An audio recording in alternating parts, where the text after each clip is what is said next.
Assalamualaikum warahmatullahi wabarakatuh dan salam sejahtera. Kami dari Kumpulan 9 akan membentangkan pengurusan tingkah laku. Saya Aswad Afendi berada memegang kad metrik di 201910877734. Dalam bahagian pengenalan ini, saya akan menerangkan kepada anda semua tentang definisi tingkah laku dan teori-teori disiplin. Disiplin merupakan peraturan atau undang-undang yang bertujuan untuk membentuk para pelajar selari dengan kehendak agama dan norma-norma masyarakat dan undang-undang sesebuah negara.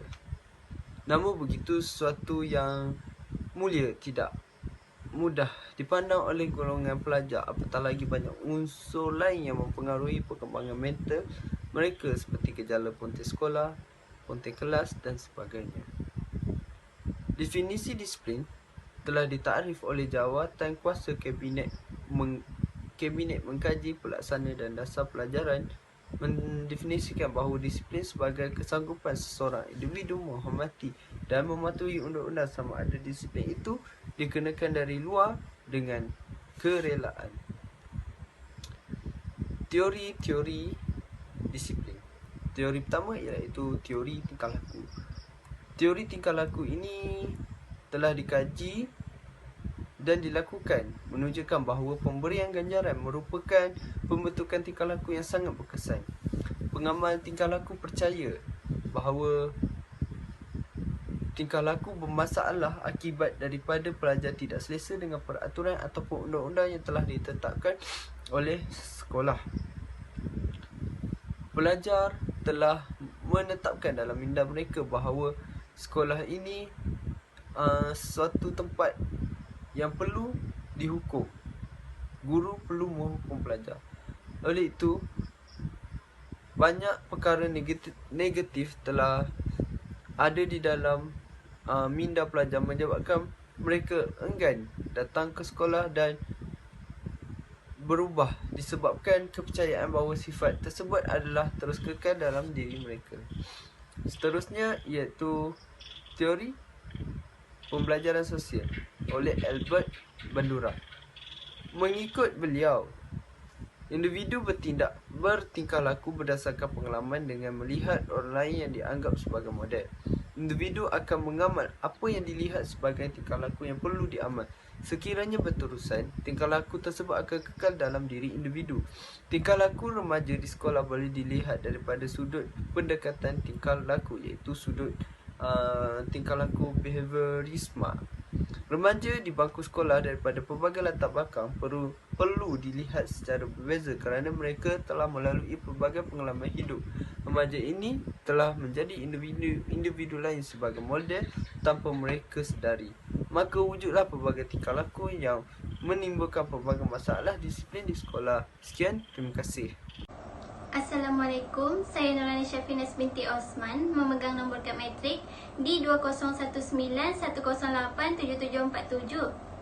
Sini saya pula akan menerangkan tentang faktor-faktor yang mempengaruhi salah laku murid. Sebelum itu, saya akan menjelaskan secara ringkas apakah yang dimaksudkan dengan peraturan dan disiplin. Peraturan bermaksud undang-undang yang ditetapkan untuk menentukan ketenteraman, keharmonian dan kelicinan perjalanan aktiviti-aktiviti masyarakat. Manakala peraturan sekolah pula membawa maksud satu persetujuan yang dipersetujui bersama oleh pihak atau warga sekolah itu untuk mengawal tingkah laku dan disiplin individu yang terlibat dalam sekolah tersebut. Manakala disiplin pula membawa maksud satu set peraturan yang disediakan kepada murid-murid untuk menangani dan mengawal tingkah laku yang diingini. Disiplin juga merujuk cara pemikiran yang mempengaruhi sifat rasional dan keyakinan diri. Antara faktor yang dapat saya kongsikan iaitu faktor yang mempengaruhi salah laku murid. Yang pertama ialah sikap murid itu sendiri. Hal ini dapat saya kaitkan dengan pernyataan bahawa setiap individu mempunyai personaliti yang berbeza. Maka dari itu, murid-murid mungkin menjadi tidak berdisiplin adalah kerana mereka telah mengikut kehendak-kehendak mereka sendiri tanpa pengaruh lain. Selain itu, saya juga boleh katakan bahawa murid-murid yang mengalami masalah emosi ataupun gangguan emosi turut cenderung untuk melakukan salah laku atau melanggar peraturan sekolah. Maksudnya, murid yang menerima gangguan emosi tersebut menyebabkan seseorang itu menjadi tidak stabil dan akan menimbulkan pelbagai kesan yang negatif. Misalnya dalam melakukan sesuatu perkara. Mereka juga akan menjadi mudah sensitif dan mudah untuk mentafsir sesuatu itu adalah salah. Faktor seterusnya ialah faktor ibu bapa atau keluarga. Cara didikan atau asuhan di rumah mempunyai perkaitan yang rapat dengan masalah salah laku murid di sekolah.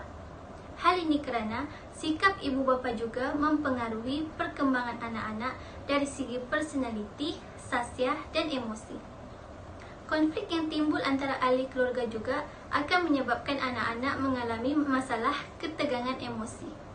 Oleh itu, anak-anak akan cenderung untuk melakukan perkara yang negatif. Faktor akan sebaya juga antara faktor yang mempengaruhi salah laku murid. Hal ini kerana rakan sebaya berpengaruh dalam membentuk akhlak dan peribadi seseorang.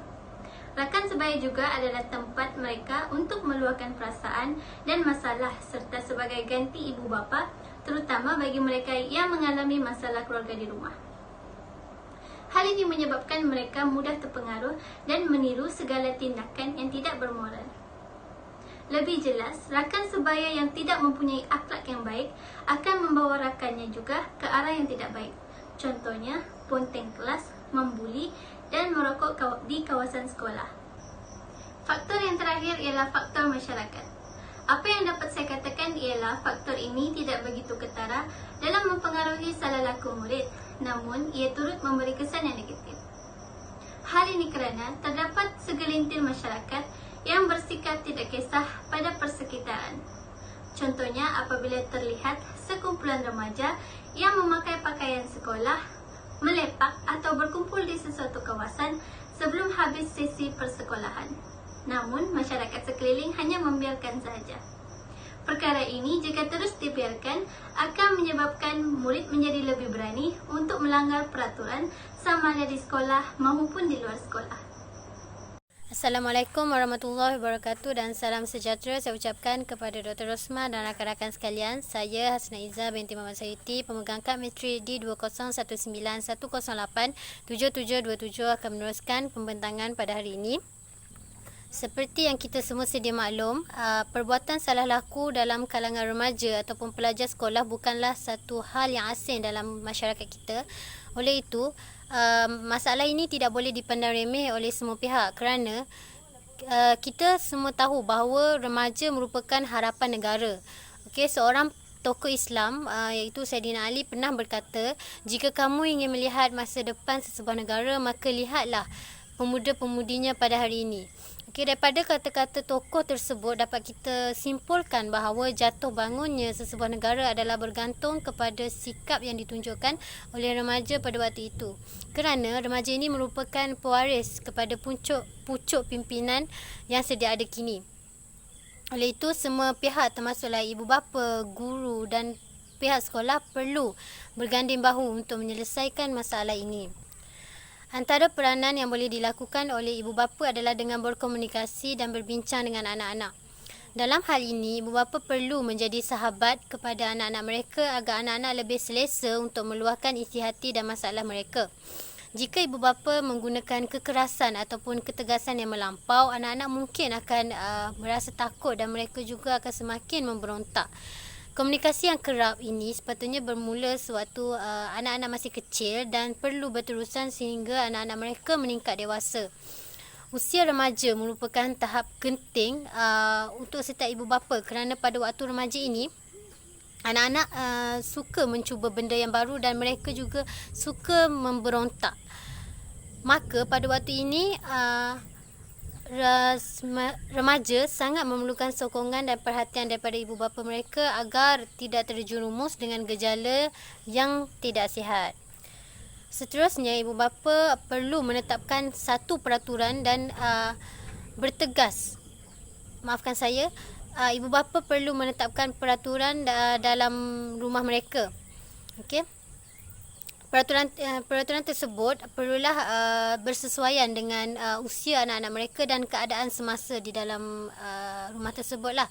Sebagai contoh, ibu bapa perlu menetapkan masa yang seharusnya anak-anak mereka berada di rumah dan bila waktu yang anak-anak mereka boleh keluar bersama rakan-rakan mereka. Ibu bapa juga boleh menetapkan peraturan di mana anak-anak perlu memberitahu keberadaan mereka dengan lebih kerap kepada ibu bapa agar perkara yang tidak diingini dapat dielakkan. Ibu bapa juga perlu mengenali dan menyelidiki setiap rakan anak-anak mereka sebagai langkah awal untuk mengelakkan berlakunya kejadian yang negatif. Selain itu, guru-guru perlu bersikap lebih adil terhadap pelajar. Guru-guru yang berperwatakan adil dan bertanggungjawab akan lebih dihormati oleh pelajar. Sebagai contoh, apabila pelajar didapati melakukan kesalahan, guru tidak boleh terburu-buru dalam menghukum pelajar. Hal ini kerana sikap terburu-buru menuduh dan menjatuhkan hukum dalam diri guru akan membuatkan pelajar merasa marah dan dendam terhadap guru tersebut. Oleh itu, seorang guru yang berhemah akan cuba mencari pendekatan terbaik untuk membantu pelajar mereka untuk sedar akan kesalahan yang dilakukan, bukannya menghukum serta-merta. Guru boleh berjumpa pelajar yang bermasalah secara bersemuka dan menyelami hati pelajar tersebut dan cuba bertanyakan masalah ataupun krisis yang menyebabkan mereka bertindak melakukan kesalahan di sekolah. Selain itu, guru juga perlu menunjukkan contoh teladan yang baik. Guru-guru perlu memastikan agar mereka menjadi contoh terbaik yang boleh diteladani oleh pelajar mereka. Contohnya, tidak logik jika guru-guru yang datang lewat ke kelas ataupun guru-guru yang jarang masuk ke kelas untuk memarahi pelajar mereka yang juga berbuat demikian. Ini kerana sikap itulah yang sedang ditunjukkan oleh mereka kepada para pelajar. Oleh itu, jika mereka tidak mahu pelajar mereka ponteng ataupun hadir lewat ke kelas, maka penting sebagai seorang guru untuk mereka menunjukkan contoh yang baik seperti selalu masuk ke kelas dan datang awal ke kelas untuk mengajar. Okay, seterusnya, pihak sekolah boleh menganjurkan pelbagai aktiviti ko-kurikulum di sekolah. Aktiviti ko-kurikulum yang dimasukkan termasuklah dalam pasukan beruniform, kegiatan persatuan akademik ataupun kegiatan sukan. Aktiviti ini akan mengelakkan pelajar dari melakukan perkara-perkara yang negatif yang tidak mendatangkan faedah seperti merokok, melepak di pusat membeli belah dan sebagainya. Aktiviti ko-kurikulum ini dapat memupuk semangat kekitaan dalam kalangan pelajar yang berlainan bangsa dan agama. Ini sekaligus akan lebih mendisiplinkan pelajar dan kegiatan persatuan akademik juga akan dapat menggilap bakat pelajar yang terpendam dan akan membuatkan mereka lebih yakin dengan diri sendiri. Contoh aktiviti di bawah persatuan akademik yang boleh diadakan untuk pelajar ialah pertandingan pidato, mendeklamasikan sajak dan pertandingan teater. Okey, selain itu, pihak sekolah juga boleh memperhebatkan lagi pendidikan sivik dan moral di sekolah. Kini, dalam sedar atau tidak, ramai guru yang memandang remeh terhadap mata pelajaran sivik dan pendidikan moral ini. Malah jika ada waktu mata pelajaran sivik dan pendidikan moral, ianya akan digantikan dengan subjek yang dikatakan lagi penting, iaitu yang berfokuskan kepada peperiksaan. Sebenarnya, tindakan ini akan menyebabkan pelajar tidak mendapat salah satu pendidikan yang sepatutnya mereka pelajari di sekolah. Melalui proses pendidikan ini, pelajar akan lebih memahami mengenai nilai-nilai murni dan adat resam sesuatu masyarakat atau agama dengan lebih mendalam secara teori dan mempraktikkannya dalam kehidupan seharian mereka. Sebagai contoh, dalam buku mata pelajaran sivik ada menyatakan bahawa merosakkan harta awam adalah satu kesalahan dan boleh didenda jika didapati melakukan kesalahan tersebut dengan sengaja. Maka apabila pelajar sudah sedia maklum mengenai itu, mereka akan berfikir panjang sebelum melakukan hal yang negatif yang boleh merugikan mereka pada masa akan datang. Jadi kesimpulannya, pelbagai pihak perlu melaksanakan peranan masing-masing bagi memastikan masalah tingkah laku dalam kalangan remaja atau pelajar ini tidak berleluasa. Ini penting untuk melahirkan generasi muda yang lebih sihat dan berdaya saing serta mempunyai sikap tanggungjawab yang besar untuk memimpin negara pada masa akan datang. Sekian daripada saya. Terima kasih. Seterusnya, saya Umi Qadrina binti Arif memegang kad matrik D201910877722 akan menerangkan kesan positif pematuhan peraturan di sekolah. Kesan pertama yang kita dapat lihat ialah dapat membentuk generasi yang mengelakkan diri daripada terjebak dalam gejala sosial. Okey, jika tiada peraturan ataupun undang-undang, tentulah seseorang pelajar itu mudah melibatkan diri mereka dengan aktiviti yang tidak bermoral seperti mencuri, mengambil dadah, merokok dan sebagainya. Ini akan melahirkan pelajar yang tidak berakhlak mulia. Oleh itu, dengan pematuhan dan undang-undang sekolah dapat mengelakkan pelajar daripada terjebak dalam gejala sosial pada peringkat awal. Bak kata pepatah, mencegah itu lebih baik daripada mengubati. Oleh itu, pematuhan undang-undang sekolah mampu melahirkan generasi yang berakhlak mulia serta cermelang dari semua aspek. Bukan itu sahaja, peraturan dan undang-undang sekolah juga dapat meningkatkan imej sekolah dan mutu pendidikan sekolah. Misalnya, sekiranya pelajar mematuhi kesemua undang-undang ataupun peraturan sekolah, sudah tentu ia akan dapat memupuk jati diri dan juga disiplin yang tinggi dalam diri seorang pelajar. Keadaan tersebut akan melahirkan pelajar-pelajar yang cermelang dari aspek akademik maupun sukan. Okey, sebagai contoh, pelajar yang mempunyai kecermelangan diri yang tinggi sudah tentu mampu menepati masa, mampu menyiapkan kerja dan sekaligus dapat meningkatkan mutu pendidikan sekolah, khususnya dalam pencapaian sekolah. Kesimpulannya, peraturan dan undang-undang sekolah perlu dipatuhi oleh pelajar kerana peraturan ini dapat memberi kebaikan kepada diri seorang pelajar, khususnya dalam pembentukan akhlak mereka, tingkah laku mereka. Oleh itu, pihak berkuasa dan juga pihak sekolah haruslah berganding bahu untuk terus memastikan setiap pelajar mematuhi setiap undang-undang yang telah ditetapkan untuk kesejahteraan bersama dan untuk kecermelangan bersama. Itu sahaja, terima kasih. Assalamualaikum dan salam sejahtera. Nama saya Emi Andis Weza binti Muhammad Yasin, memegang nombor matrik di 201910877751. Saya akan meneruskan pembentangan mengenai pengurusan disiplin dan salah laku. Pengurusan disiplin merupakan alat untuk mempertahankan hak individu yang hidup dalam satu kelompok masyarakat. Hal ini dikatakan demikian kerana ia mengandungi dokumen yang berkaitan dengan undang-undang seperti Akta Pendidikan dan Surat Pengkeliling. Pengurusan disiplin pelajar adalah satu aspek yang penting bagi mewujudkan suasana yang kondusif dalam pengajaran dan juga pembelajaran. Pengurusan yang baik dapat mengurangkan kes-kes kesalahan disiplin pelajar. Seterusnya adalah salah laku. Kamus edisi keempat mendefinisikan salah laku ialah perkara yang tidak bermoral ataupun yang tidak beretika. Hal ini kerana ia merupakan kesalahan-kesalahan yang dilarang dengan nyata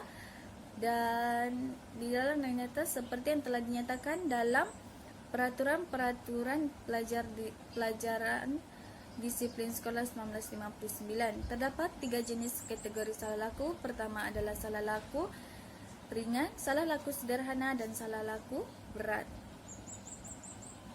Salah laku ringan ialah kesalahan yang dilakukan oleh pelajar tetapi tidak menimbulkan kemudaratan dan tidak mengganggu ketenteraman sekolah.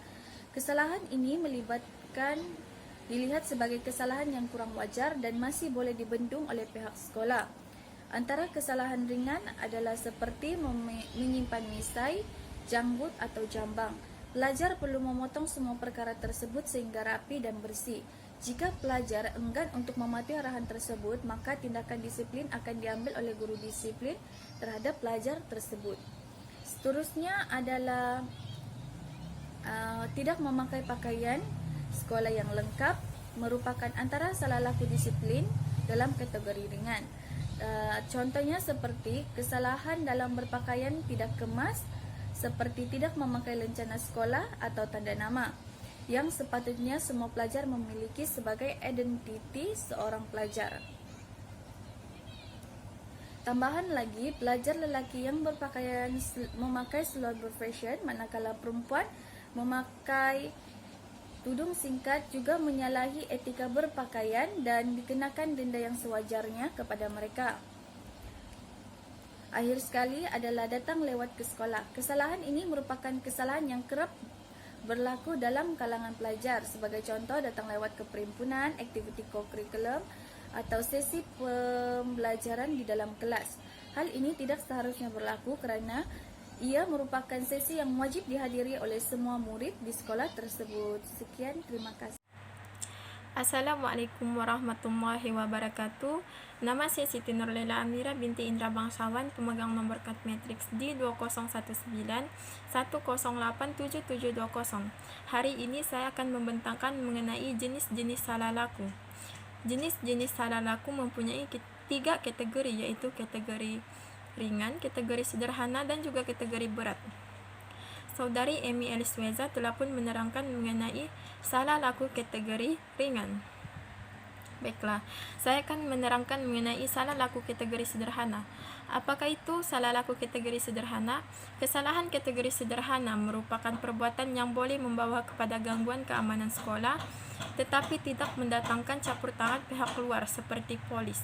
Jika pelajar tersebut melakukan perkara tersebut secara berterusan sehingga melebihi 3 kali dan membawa pengaruh negatif kepada murid yang lain, maka ia boleh menjadi salah laku kategori berat.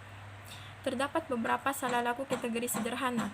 Antaranya ialah salah laku keluar dari kawasan sekolah tanpa kebenaran guru-guru, contohnya keluar pada waktu pembelajaran dan pengajaran dalam kelas untuk kegiatan selain daripada urusan yang melibatkan pengurusan sekolah ataupun pihak sekolah. Kebanyakan pelajar keluar untuk membeli makanan di luar kantin sekolah dan melakukan aktiviti di luar kawasan sekolah. Selain itu, vandalisme juga merupakan salah laku kategori sederhana, yang mana pelajar melakukan kerosakan terhadap harta benda sekolah seperti meja, kerusi, dan juga papan tulis. Pelajar tersebut menconteng ataupun menghempas barangan milik sekolah. Jika perbuatan pelajar ini dapat dikesan dan siapa pelakunya, maka pelajar tersebut akan diminta mengganti rugi barangan yang telah dirosakkannya, dan ibu bapanya akan dipanggil untuk membincangkan kesalahan anak mereka. Perbuatan pelajar yang vandalisme ini akan mengakibatkan kerajaan mengalami kerugian, yang mana kerajaan terpaksa mengganti rugi dan membayar pulih barangan sekolah yang telah rosak. Akhir sekali ialah jenis kesalahan kategori berat. Salah laku kategori berat boleh diartikan sebagai perbuatan yang membahayakan keselamatan diri murid dan juga pihak sekolah. Kesalahan di dalam kategori ini juga berlaku disebabkan kesalahan yang dilakukan secara berulang kali, mempunyai perlakuan yang terkandung dalam Akta Jenayah Negara dan tidak boleh ditangani sendiri oleh pihak sekolah. Tambahan lagi, kegiatan salah laku pelajar di dalam kategori berat ini akan membawa pengaruh negatif yang berbahaya dan sangat membimbangkan sehingga melibatkan pihak polis untuk menanganinya. Kesalahan di dalam kategori ini juga akan menyebabkan pelajar itu dimasukkan ke dalam sekolah juvana. Kes ini akan dimasukkan di dalam kes juvana yang mana penjenayah ini adalah di bawah umur dan masih belajar. Akibat daripada kesalahan mereka itu, mereka akan dibuang sekolah secara serta-merta oleh pihak sekolah. Antara salah laku kategori berat yang dilakukan oleh pelajar ialah menyimpan, mengedar, membawa, mengisap atau terbabit dalam kegiatan jenayah dadah. Pelajar yang didapati terlibat dalam salah satu perbuatan itu akan dikenakan tindakan oleh pihak polis dan di bawah Akta Jenayah Berat. Pelajar tersebut akan dibuang sekolah dan akan dimasukkan ke dalam sekolah juvana. Selain itu, perbuatan yang melibatkan keganasan juga merupakan kategori kesalahan berat, yang mana keganasan ini melibatkan pengancaman dan bertindak untuk mengancam orang lain seperti memeras ugut, guru, pengawas atau murid, membawa menggunakan senjata atau alat berbahaya, dan mencuri atau merompak. Kegiatan ini juga melibatkan pihak polis untuk menanganinya. Kesimpulannya, secara keseluruhannya pengurusan disiplin dan salah laku perlu ditangani dengan mengetahui jenis-jenis salah laku jenayah. Segala kesalahan pelajar perlulah diambil peduli dan tindakan oleh pihak sekolah dan juga pihak luar.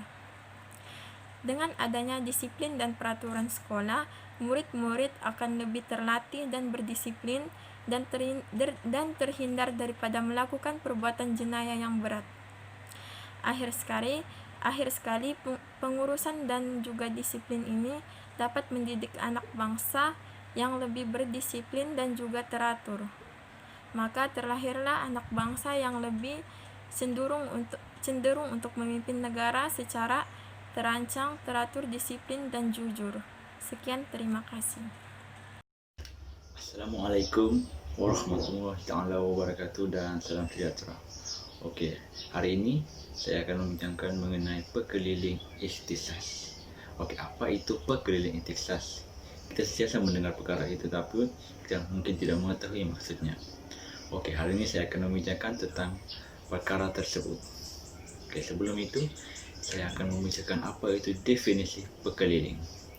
Pekeliling bermaksud surat pengumuman rasmi kerajaan tentang suatu perkara yang diedarkan untuk pengetahuan umum atau untuk tindakan pihak-pihak tertentu, khususnya dalam bidang-bidang perkhidmatan. Okay. Seterusnya saya akan memberikan maksud pekeliling ikhtisas. Pekeliling ikhtisas ialah satu warta kerajaan yang dikeluarkan oleh KPM untuk diedarkan dari semasa ke semasa. Dan itu ia juga merupakan satu arahan dan garis panduan dalam melaksanakan suatu perkara atau tugasan dalam perkhidmatan, ataupun ia juga merupakan satu punca kuasa yang perlu dipatuhi oleh semua penjawat awam seperti guru-guru dan kaki tangan awam yang lain. Seterusnya saya akan teruskan dengan tujuan pekeliling ikhtisas ini diwujudkan. Okey, yang pertama, tujuan pekeliling ikhtisas ini diwujudkan adalah untuk memberi peringatan atau tindakan awal dalam menjaga keselamatan warga-warga sekolah. Selain itu, pekeliling ikhtisas ini juga adalah bertujuan untuk mencegah kegiatan salah laku dalam kalangan penjawat awam, contohnya guru-guru. Yang ketiga, ia juga merupakan satu panduan, arahan, dan garis panduan dalam melaksanakan tugasan dan perkhidmatan. Dan keempat, ia juga lebih kepada peraturan dan perlindungan terhadap warga-warga sekolah. Dan yang kelima ialah untuk membantu pengurusan sekolah untuk membuat sesuatu keputusan. Okey, seterusnya kita akan beralih kepada implikasi ataupun kesan terhadap sistem dan kualiti pendidikan apabila pekeliling ikhtisas ini diwujudkan. Okey, yang pertama, apabila pekeliling ikhtisas ini diwujudkan, ia akan memudahkan tugasan harian dilaksanakan. Selain itu juga, ia juga akan memudahkan untuk membuat keputusan. Dan yang ketiga, ia juga akan memudahkan untuk membuat sebarang perancangan yang ingin dilakukan oleh pihak sekolah ataupun jabatan. Dan keempat, ialah membantu pengurusan untuk menjadi lebih cekap dan berkesan serta lebih efisien. Dan yang kelima, ialah akan menyumbang ke arah pendidikan yang lebih berkualitas dan bertaraf dunia seperti yang diberikan oleh sistem pendidikan negara kita. Okey, dalam pekeliling ikhtisas ini terdapat beberapa sasarannya. Yang pertama, terhadap guru, dan yang kedua terhadap pelajar, yang ketiga terhadap pentadbir atau sekolah ataupun PPD ataupun JPN. Keempat, hanya kepada ibu bapa, dan yang kelima terhadap agensi-agensi luar, NGO. Okey, sebenarnya pekeliling ikhtisas ini punya banyak cabang. Namun saya hanya akan menerangkan beberapa sahaja. Seperti yang pertama, iaitu surat pekeliling bilangan 13 nomor 96 1985 dan 7/2001, iaitu mengenai etika pakaian guru di sekolah. Okey, yang pertama, dalam surat pekeliling ikhtisas ini, ia menerangkan pakaian yang berpatutan, iaitu mesti kemas, bersih dan sopan. Rambut mestilah kemas, perhiasan muka tidak boleh terlalu melampau, tidak boleh memakai jubah dan memakai seluar panjang dan baju kemeja, dan lebih menggalakkan untuk menggunakan tali leher atau berbaju Melayu. Okey, yang kedua ialah Surat Perkeliling Ikhtisas Bilangan 1/1972 Peraturan Tata Tertib Sekolah Pelajaran 1959. Dalam Perkeliling Ikhtisas ini yang menerangkan guru-guru mesti diberi kuasa mengenakan hukuman derak ataupun corporal punishment terhadap murid-murid lelaki dengan menggunakan rotan kecil atas telapak tangan atau punggung yang ada pakaian. Dan yang ketiga iaitu Surat Perkeliling Ikhtisas Bilangan 1/1974 iaitu mengenai keselamatan dalam makmal, iaitu di mana guru besar diminta untuk mengambil tindakan-tindakan tertentu supaya keselamatan murid di makmal lebih terjamin. Dan yang keempat iaitu Surat Perkeliling Ikhtisas Bilangan 5/1977 iaitu di mana tugas-tugas guru dalam cuti penggal sekolah, iaitu di mana dalam Perkeliling Ikhtisas ini guru biasa boleh dipanggil bertugas dalam cuti penggal dengan syarat jumlah hari bertugas dalam masa cuti penggal itu tidak melebihi separuh ataupun 1/2 daripada jumlah cuti penggal dalam satu tahun. Okey, bagaimanapun guru-guru besar hendaklah merancang dan menggunakan budi bicara iaitu kebijaksanaan mereka supaya tidak memanggil guru-guru di pertengahan cuti sekolah. Dan yang terakhir sekali ialah Surat Perkeliling Ikhtisas Bilangan 3/1978 di mana dalam perkara ini ianya menerangkan tentang pengajaran di kelas-kelas peperiksaan. Dalam Perkeliling Ikhtisas ini guru besar hendaklah menggunakan guru terlatih dalam mengajar di kelas-kelas yang akan menduduki peperiksaan, contohnya seperti per SPM, STPM, STAM dan lain-lain lagi. Sebenarnya ada lebih banyak mengenai Perkeliling Ikhtisas, namun itu hanya beberapa contoh Perkeliling Ikhtisas yang perlu dipatuhi oleh guru-guru di sewaktu-waktu di sekolah. Assalamualaikum warahmatullahi taala wabarakatuh. Saya Muhammad Iqbal Nizam bin Janjan, pemegang nombor matriks D20191087738. Baiklah, saya akan meneruskan pembentangan di bawah tajuk Perkeliling dan Peraturan.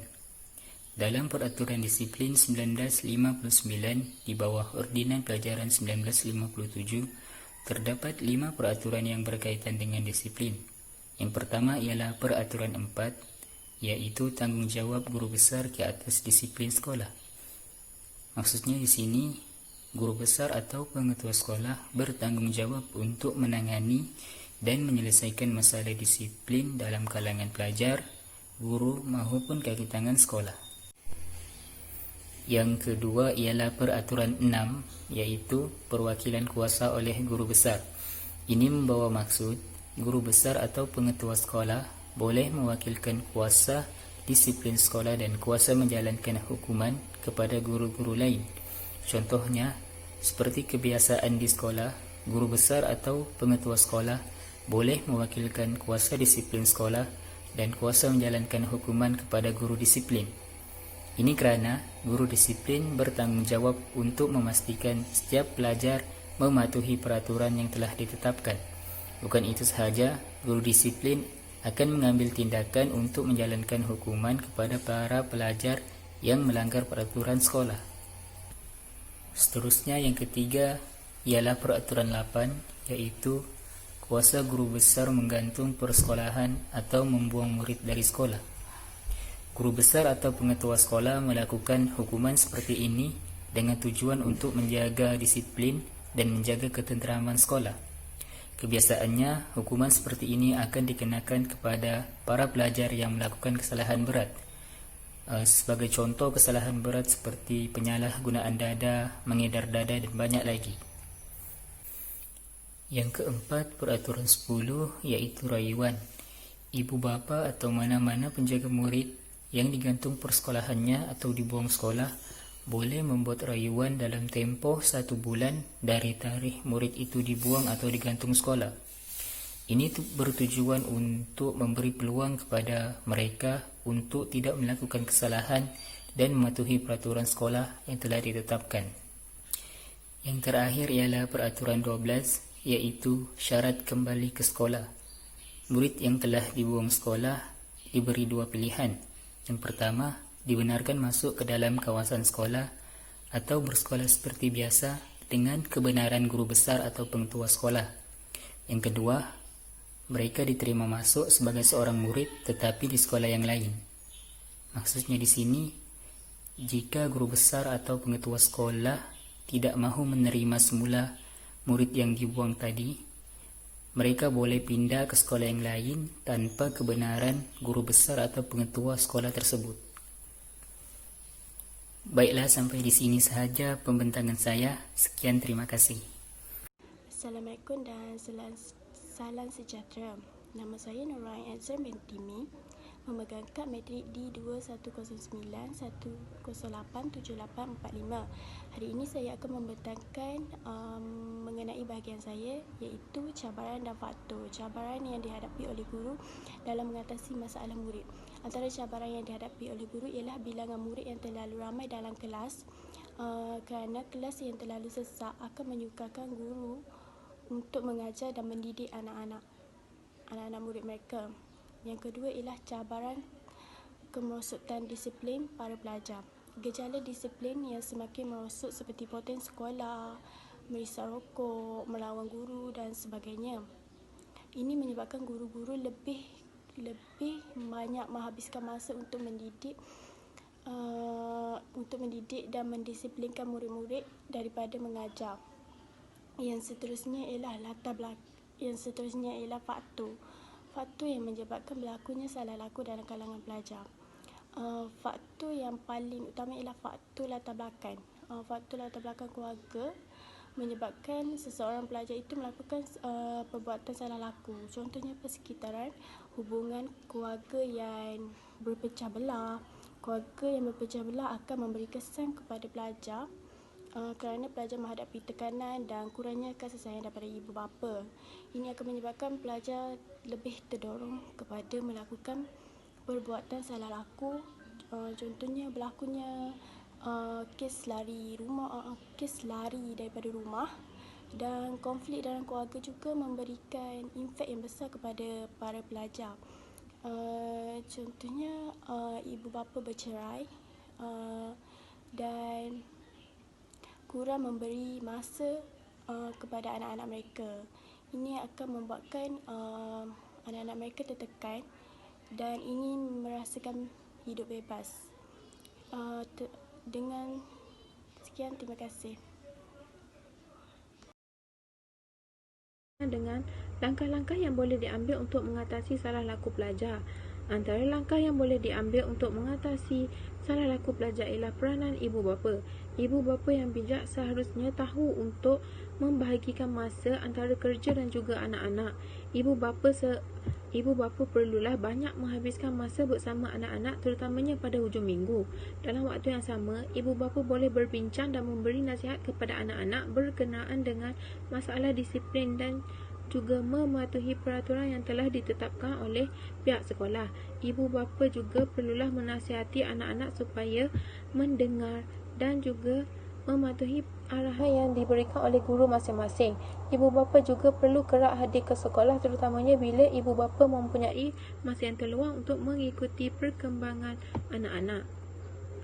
Seterusnya, sesi kaunseling juga merupakan langkah yang boleh diambil untuk mengatasi masalah salah laku pelajar. Guru kaunseling perlulah mengadakan sesi kaunseling bersama pelajar yang terlibat dengan salah laku seperti buli, merokok dan juga ponten sekolah. Guru kaunseling perlulah menggunakan kaedah dan cara yang tersendiri untuk menjalani sesi kaunseling. Guru boleh berbincang dan bertanya dengan cara yang baik dan lembut. Guru juga perlulah menggunakan dan mempengaruhi emosi dan perasaan pelajar tersebut supaya mereka mudah untuk bercerita tentang masalah mereka. Hal ini kerana terdapat segelintir pelajar yang lebih gemar bercerita masalah mereka dengan guru berbanding ibu bapa sendiri. Selain itu, peranan rakan sebaya juga merupakan langkah yang boleh diambil untuk mengatasi salah laku pelajar. Hal ini kerana rakan sebaya mempunyai pengaruh yang amat kuat dalam membentuk diri seseorang pelajar itu. Kebanyakan pelajar lebih cenderung untuk melakukan apa yang dilakukan oleh rakan mereka. Oleh itu, sebagai seorang rakan, sepatutnya menasihati dan menegur rakan yang lain sekiranya mereka melakukan kesalahan seperti merokok, melepak, buli dan lain-lain lagi. Rakan sebaya juga perlulah menerangkan kesan buruk yang akan dihadapi oleh mereka apabila mereka terlibat dengan salah laku. Sepertinya masa depan mereka akan musnah. Seterusnya, seorang rakan perlulah menerapkan perilaku dan contoh yang baik terhadap rakan-rakan yang lain. Contohnya, mengajak mereka melakukan aktiviti kemasyarakatan dan juga mengulang kaji pelajaran. Di samping itu, peranan pihak sekolah juga merupakan langkah yang boleh diambil untuk mengatasi masalah salah laku pelajar. Hal ini kerana semua pelajar yang ke sekolah akan berada di sekolah 8 jam sehari. Sekolah juga diibaratkan sebagai rumah kedua bagi setiap pelajar. Oleh itu, pihak sekolah dan guru perlulah menyemai akhlak mulia dalam setiap diri pelajar ketika mengajar melalui mata pelajaran masing-masing supaya dapat guru perlulah menyemai akhlak mulia dalam setiap diri pelajar ketika mengajar melalui mata pelajaran masing-masing supaya dapat membentuk sasiah diri yang baik. Pihak sekolah juga perlulah mengetatkan peraturan yang sedia ada di sekolah. Dengan adanya peraturan yang ketat, ia dapat mengawal tingkah laku pelajar sekiranya mereka melakukan kesalahan dan melanggar peraturan sekolah. Pihak sekolah perlulah mengenakan tindakan yang setimpal atas perbuatan mereka supaya mereka tidak mengulangi kesalahan mereka pada masa yang akan datang. Akhir sekali, media massa dan juga elektronik juga merupakan langkah yang terbaik yang boleh diambil untuk mengatasi masalah salah laku murid. Media massa seperti televisyen dan telefon pintar tidak dapat dinafikan lagi. Kini pelajar lebih gemar dan banyak menghabiskan masa dengan menonton televisyen dan juga menggunakan telefon pintar. Oleh itu, televisyen dan alatan elektronik yang lain boleh menyiarkan kesan atau keburukan yang akan dihadapi pelajar apabila mereka terlibat dengan salah laku. Secara tidak langsung, ia akan memberi pengajaran kepada semua pelajar. Pada masa yang sama, pihak yang terlibat perlulah menghentikan program televisyen daripada menyiarkan aksi ganas dan unsur-unsur jenayah supaya mereka tidak terpengaruh dan mengikut perbuatan tersebut. Saya akan menerangkan pula faktor-faktor yang mempengaruhi seseorang pelajar cenderung melakukan salah laku. Faktor yang pertama ialah berpunca daripada ibu bapa yang terlalu sibuk bekerja sehingga tiada masa yang mencukupi dengan anak-anak. Hal ini boleh menyebabkan anak-anak rasa terpinggir dan tidak disayangi dan terabai. Hal ini boleh menyumbang kepada salah laku murid. Mereka akan sentiasa merasa bosan apabila ibu bapa tiada di rumah dan mereka akan mengisi masa mereka dengan melakukan aktiviti yang tidak berfaedah bersama rakan-rakan. Mereka akan melakukan apa yang mereka mahu sesuka hati disebabkan oleh kurangnya pengawasan daripada ibu bapa. Ibu bapa yang bermasalah juga akan mendorong kepada berlakunya salah laku.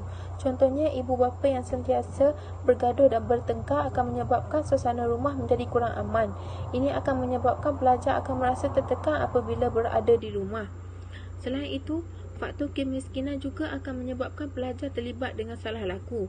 Kebanyakan pelajar sekarang sering terikut dengan perkembangan terkini yang sering mereka tonton dan lihat, terutamanya di sekeliling mereka. Oleh sebab mereka juga ingin mengikuti perkembangan terkini, mereka sanggup untuk mencuri dan menipu supaya mereka juga dapat membeli barangan yang mereka mahu. Seterusnya, rakan sebaya juga merupakan antara faktor yang mendorong kepada salah laku. Pengaruh rakan sebaya mempunyai kesan yang kuat terhadap salah laku pelajar. Dalam konteks ini, pelajar itu sendiri harus bijak dan memilih rakan sebaya kerana rakan-rakan merupakan orang yang terdekat selain ibu bapa. Jika seseorang itu bijak memilih rakan seperti rakan yang rajin belajar dan mementingkan sasiah diri, maka pelajar itu juga akan terdorong dengan perbuatan tersebut. Manakala jika ia memilih rakan yang suka melepak, membuli dan juga pontes sekolah, maka ia akan terjerumus dengan salah laku yang sama.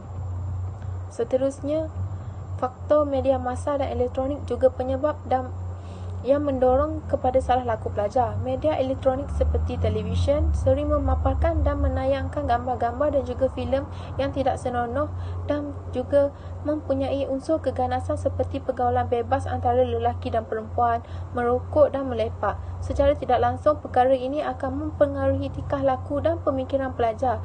Selain itu, pengaruh media massa melalui penggunaan internet yang berleluasa juga akan memberi kesan negatif kepada pelajar. Hal ini kerana mereka boleh melayari dan menggunakan internet untuk mencari maklumat yang tidak sepatutnya. Contohnya, pengaruh daripada budaya barat.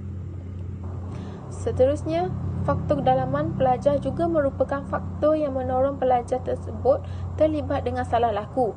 Faktor ini timbul apabila pelajar seringkali memendam perasaan dan tidak berpuas hati apabila sesuatu kehendak mereka tidak dapat ditunaikan. Oleh itu, ramai pelajar yang menghadapi masalah ini dan tekanan akan melakukan tindakan yang di luar kawalan. Lantaran itu, mereka ingin meluahkan rasa tidak puas hati mereka dengan cara terlibat dengan salah laku di sekolah. Akhir sekali, faktor cinta juga tidak ketinggalan merupakan faktor salah laku pelajar. Tidak dapat dinafikan bahawa pelajar bercinta dalam zaman persekolahan juga menjadi trend dan ikutan kebanyakan pelajar. Kajian juga mendapati bahawa ramai pelajar yang bercinta telah merosot dalam pelajaran kerana mereka sudah hilang fokus dalam pelajaran dan juga minat untuk belajar. Hal ini kerana pencintaan usia muda akan menyebabkan ramai pelajar terperangkap dalam cinta yang tidak matang dan juga terjerumus kepada jenayah. Assalamualaikum dan salam sejahtera. Nama saya Nufarah Hanis binti Hashim yang memegang kad matrik di 2019-108-7796. Saya akan menyambung pembentangan tentang dapatan kajian. Saya akan menerangkan tentang borang soal selidik yang diedarkan di sebuah sekolah. Borang soal selidik ini mengandungi 15 soalan dan telah dijawab oleh 15 orang pelajar yang terpilih.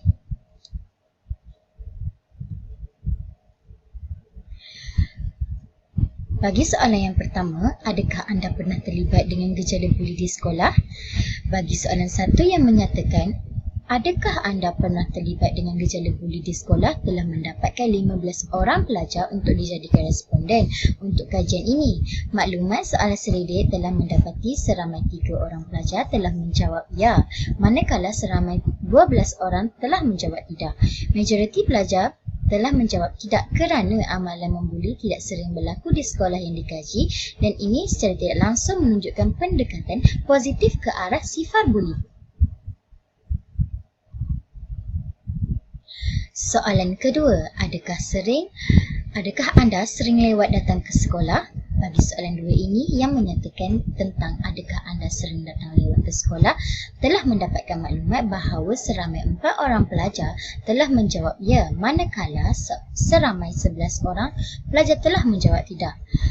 Pelajar sekolah yang dikaji kebanyakannya telah mengikut peraturan yang dengan baik kerana telah menunjukkan masalah kehadiran lewat yang masih dapat dibendung.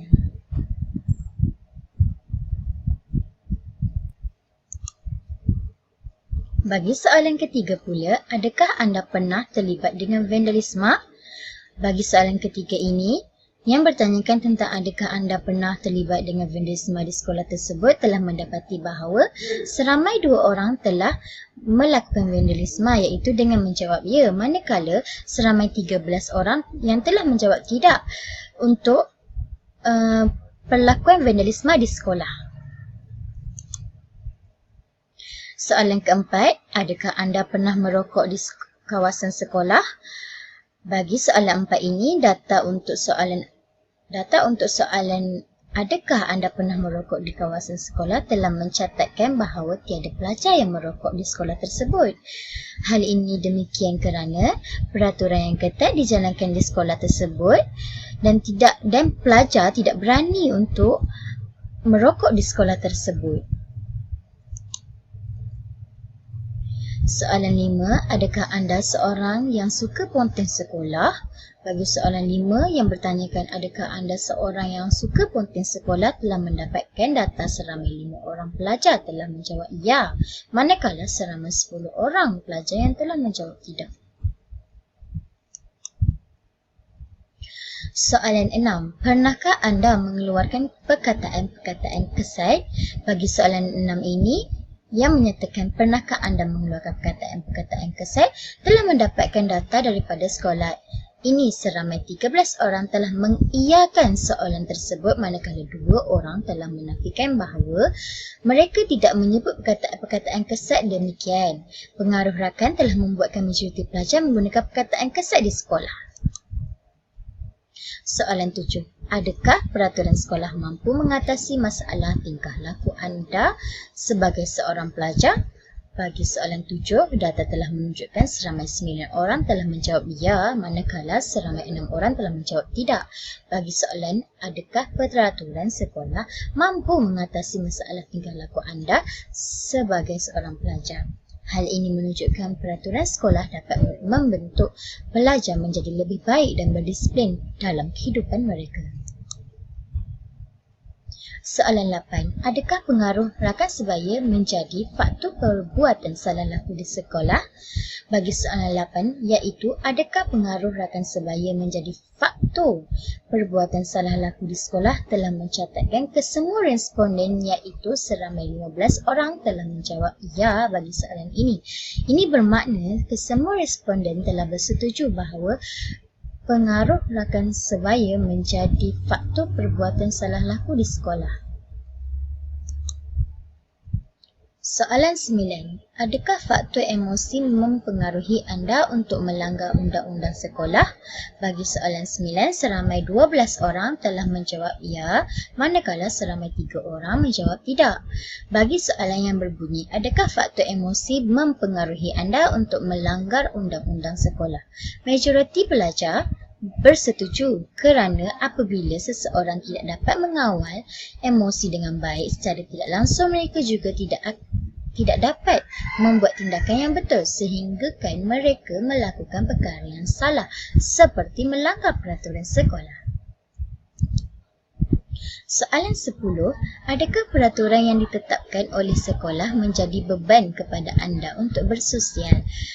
Bagi soalan 10, iaitu adakah peraturan yang ditetapkan oleh sekolah menjadi beban kepada anda untuk bersosial, telah mendapatkan responden pelajar yang berkata ya seramai 5 orang dan seramai 10 orang pelajar majoriti yang berkata tidak. Pelajar yang bermasalah sahaja akan merasa terbeban dengan peraturan yang telah ditetapkan.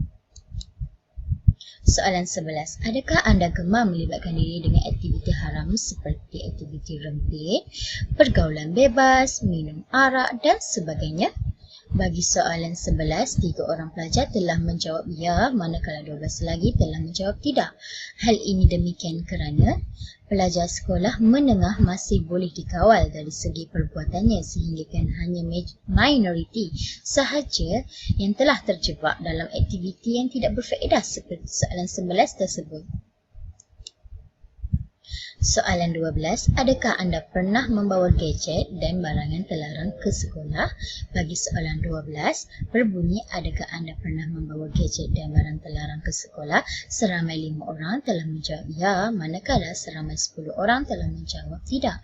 Hal ini kerana kawalan ketat di sekolah, pelajar tidak berani membawa gadget ke sekolah, takut rampasan berlaku terhadap barang mereka.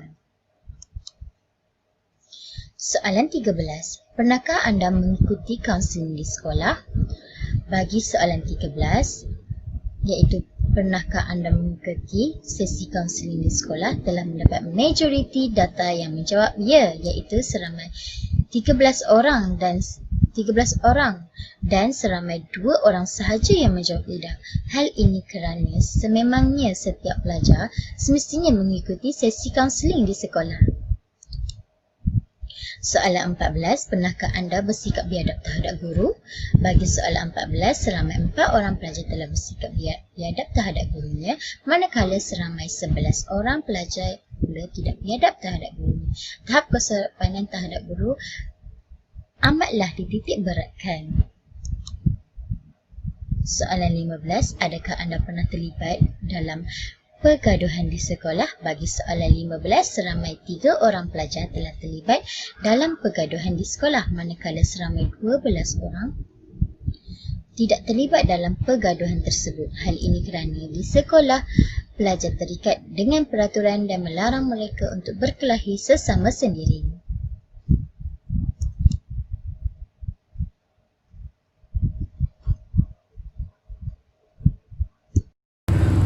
Assalamualaikum dan salam sejahtera. Nama saya Muhammad Nur Syafi'i, pemegang kad matriks bernombor D2019-108-7762. Baiklah, pada kali ini saya akan menceritakan bahagian penutup bagi tajuk kajian kami.